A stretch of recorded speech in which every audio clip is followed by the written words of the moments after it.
प्रिय मित्रांनो, 2026 नवीन वर्षाच्या शुभेच्छा.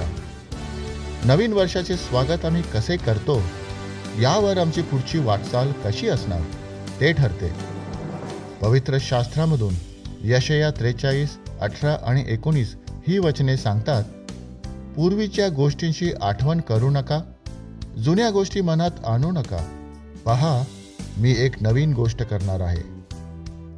देव आम्हाला मागच्या गोष्टी विसरून पुढे काय करणार आहे याकडे आमचे लक्ष वेधण्यासाठी आमंत्रित करत आहे. जुन्या गोष्टींना धरून ठेवल्यास तुम्हाला नव्या गोष्टी अनुभवता येणार नाहीत.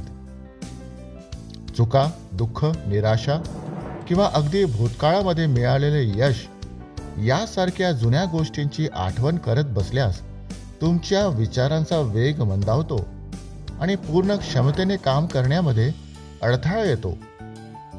मागील वर्षी जे काही बरे वाईट घडले असेल ते सोडून द्या.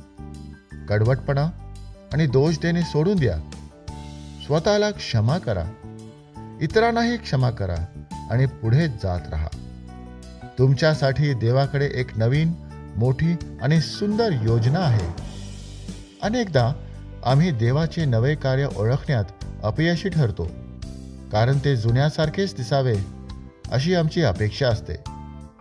परंतु देवाचे नवे कार्य कदाचित तुम्हाला तुमच्या सवयीच्या क्षेत्रामधून बाहेर पडून अपरिचित क्षेत्रात जाण्यास सांगत असेल.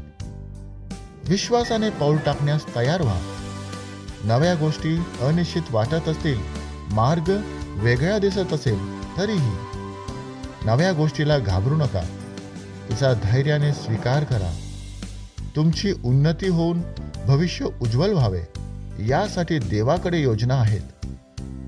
म्हणून येशूवर भरोसा ठेवा आणि आशा, आत्मविश्वास व अपेक्षा घेऊन 2026 सालामध्ये प्रवेश करा. येणारे वर्ष आशीर्वादाचे व विजयाचे हो.